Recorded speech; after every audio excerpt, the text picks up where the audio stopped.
मुझे ज्ञात है, किंतु फिर भी मैं चाहता हूं तुम कुछ समय के लिए और यहीं रुक जाओ मेरे साथ, यहीं द्वारका में। नहीं कृष्ण, तुम तो मेरे हृदय में बसे हो, सदैव मेरे साथ ही तो रहते हो और मैं इसी से प्रसन्न भी हूं। देखना, एक समय आएगा जब हम केवल हृदय में ही नहीं, अभी तो एक स्थान में एक साथ ही रहेंगे। और मुझे पूर्ण विश्वास है कि तुम अपना वचन अवश्य पूर्ण करोगे। एक दिन तुम पूर्व से आओगे और सदा सदा के लिए मुझे एक विशेष स्थान पर ले जाओगे। और मैं जानती हूँ कि द्वारका वो स्थान नहीं है। द्वारका तो रुक्मिणी और द्वारका वासियों के लिए है ना। मेरा स्थान तो कोई और है और वहां जाने का समय अभी आया नहीं है।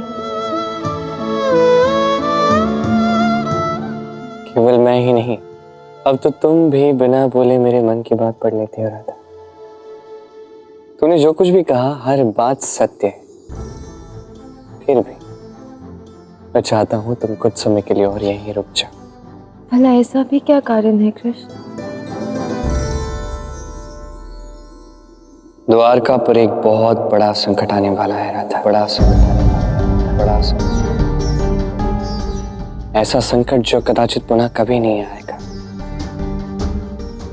और अब मुझे तुम्हारी सहायता की आवश्यकता है। किंतु मैं तुमसे दूर होकर भी हूँ तो तुम्हारे साथ ही ना कृष्ण। और मुझे पूर्ण विश्वास है कि संसार में ऐसा कोई संकट नहीं जिसका संहार मेरा कृष्ण नहीं कर सकता। समझो कृष्ण, मेरा बरसाना लौट जाना ही उचित होगा। अवश्य, क्यों नहीं, जैसे तुम्हारी इच्छा राधा। कृष्ण, मैं जा तो रही हूँ, किंतु यहाँ बिताई तुम्हारे साथ सारी सुंदर स्मृतियां सदा सदा के लिए अपने साथ ले जा रही हूँ।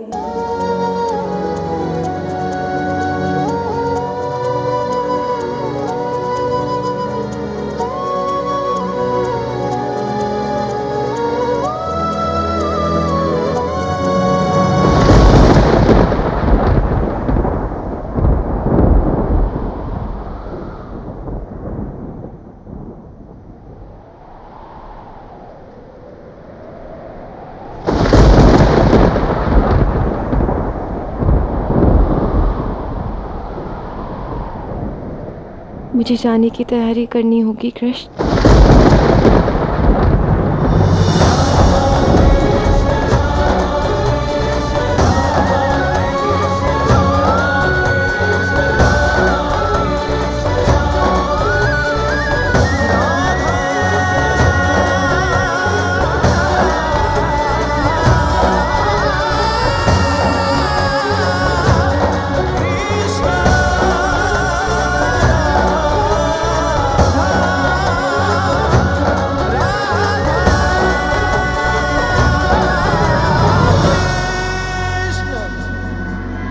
महापंडित सुदामा जी की, महापंडित सुदामा जी की, महापंडित सुदामा जी की।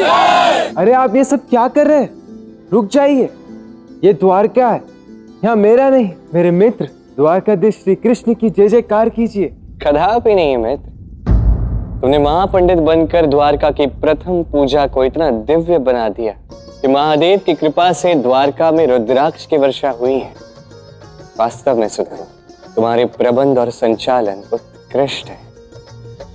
हाँ सुदामा, तुम्हारी पूजा के ही तो कारण प्रथम बार स्वयं महादेव और माता पार्वती हमारी द्वारका में पधारे।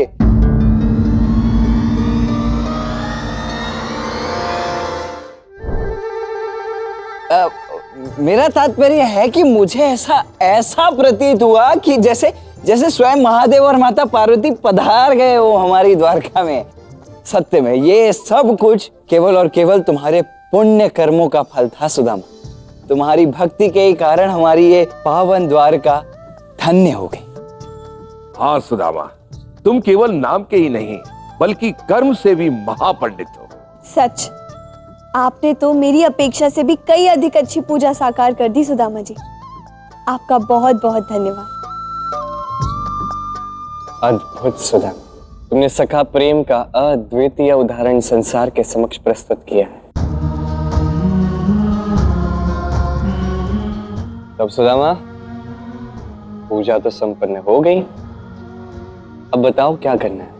मुझे अपने परिवार के पास लौटना ही उचित होगा कान्हा। मुझे ज्ञात था तुम यहीं कहोगे। मैंने उसके सारे प्रबंध कर दिए हैं।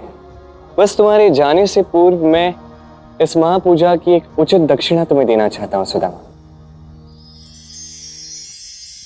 एक ऐसी दक्षिणा जो कदाचित मैं भविष्य में कभी किसी और को नहीं दूंगा। बहुत बहुत धन्यवाद कृष्ण। धन्यवाद की कोई आवश्यकता नहीं है मित्र। अब जाओ और बैलगाड़ी में बैठकर प्रस्थान करो। वही मैंने तुम्हारी दक्षिणा रखवा दी है। सच मित्र, तुमसे अच्छा और कोई नहीं।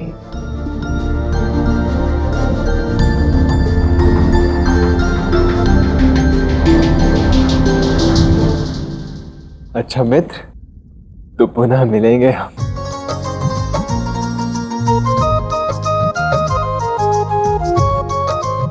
कान्हा, मैं अत्यंत प्रसन्न हूं कि तुमने सुदामा को अच्छे उपहार और उचित दक्षिणा दी।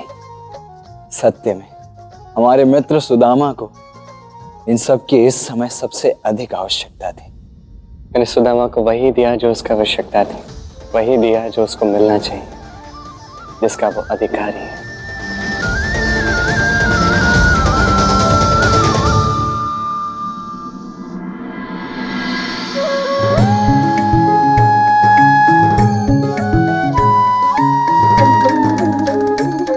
श्री कृष्ण,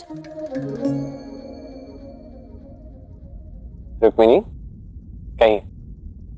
मैं आपसे क्षमा मांगना चाहती हूँ। आपने और राधा ने मुझे समझाने के अनेक प्रयास किए कि सखा प्रेम पत्नी प्रेम से बड़ा होता है, कि एक पत्नी को अपने पति से एक सखा के रूप में प्रेम करना चाहिए, किंतु मैं इस बात को समझ ही नहीं पाई। मुझे क्षमा कर दीजिए।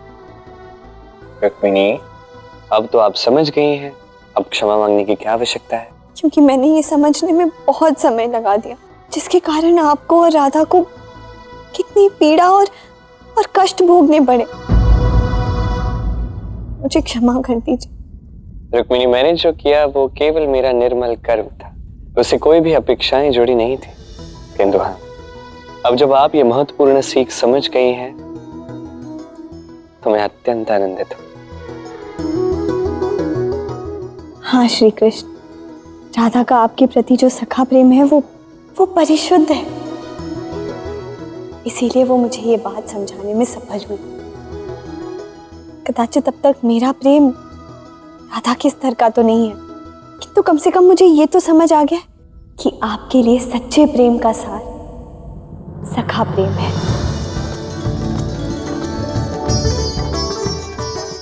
इसलिए आज से मैं हम दोनों के मध्य भी इसी प्रेम को विकसित करूंगी।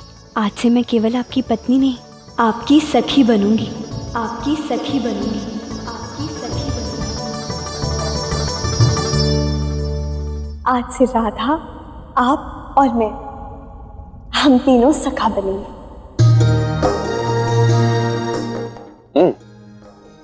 किंतु मुझे बताइए, केवल 3 ही क्यों?